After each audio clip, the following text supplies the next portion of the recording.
You want a stronger team? Then become a better leader.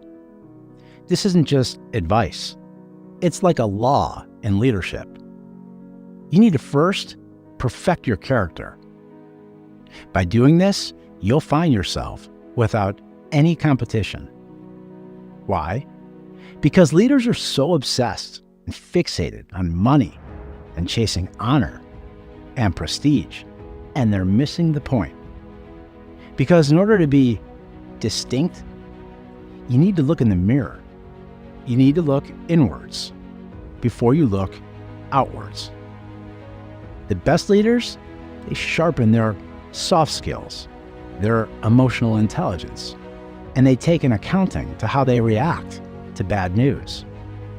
They do this consistently because the best leaders, the strongest leaders, they work on perfecting themselves before directing others to do so.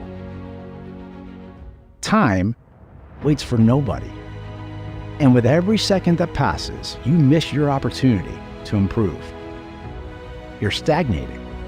And a stagnant leader can sink an entire company.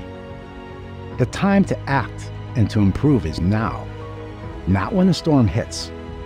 When the storm hits, that's too late. This path is the road less traveled. It's not easy, and it demands that you take time to pause, to find time for solitude, self-evaluation, and an accounting of your day, your words, your actions, and the way you think about every decision that you make. It requires you to kick your distractions to the side, because in order to get better, you have to focus on yourself and aim at perfection. Doing this will win you more respect with your clients, more loyalty with your employees. The money and the honor, it's just status, and it's the result of providing value, not vice versa. Here's something most people will never talk about: how good or bad your decision-making skills are as a leader, which will all depend on your emotional intelligence and your mental state. People make decisions based on fear or courage, selflessness or generosity. What do? Because your reputation is what others think of you. As a leader, you'll often be the last to hear the truth. Why? Because you probably intimidate people, and they're scared of you more so than you think. And this will all chip away at the trust that you need in order to build a high-performing team. The best leaders, they're transparent and even vulnerable at times. They don't hide things. They deliver bad news just as good as they deliver good news. This perfection scares most people. They'll label you as obsessive or too intense. And I would challenge that. Because would you rather settle to be mediocre or average? Aim high without having to tear yourself down if you don't get there. This is about being hard on yourself, not down on yourself. Here's another big problem most leaders face. Most leaders avoid conflict like it's a plague. But guess what? Conflict is where real growth happens. And conflict is usually just a conversation to be had. Avoiding conflict is like a silent disruptor on your team. It's delaying the inevitable. It's delaying sabotage. In fact, most people are too scared to confront you. And if you're not approachable, you won't hear the uncomfortable truths that actually can make you better.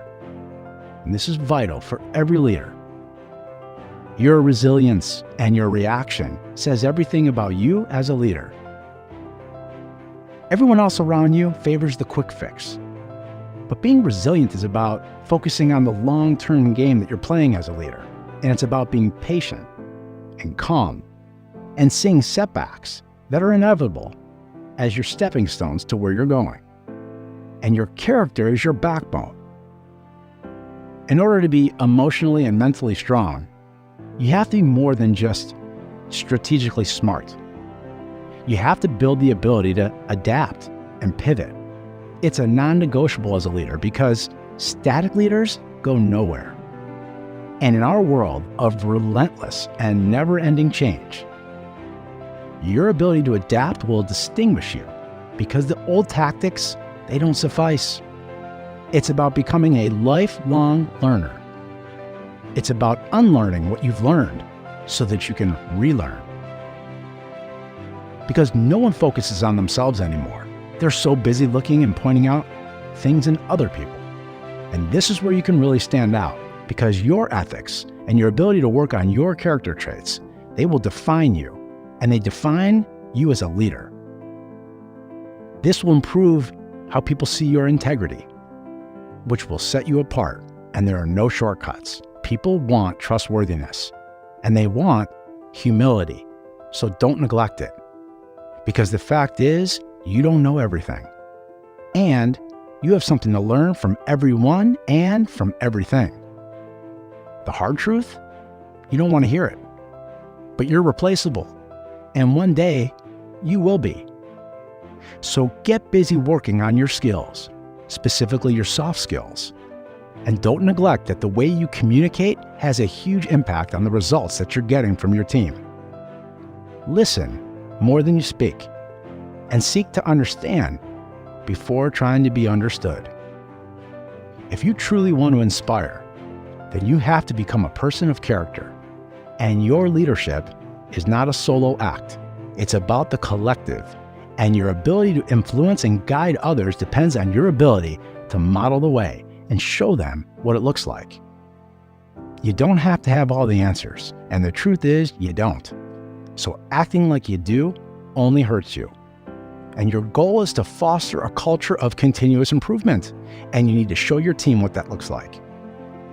This may put you on an island all by yourself, but hopefully you won't end up there all alone, because your team will actually want to be there with you.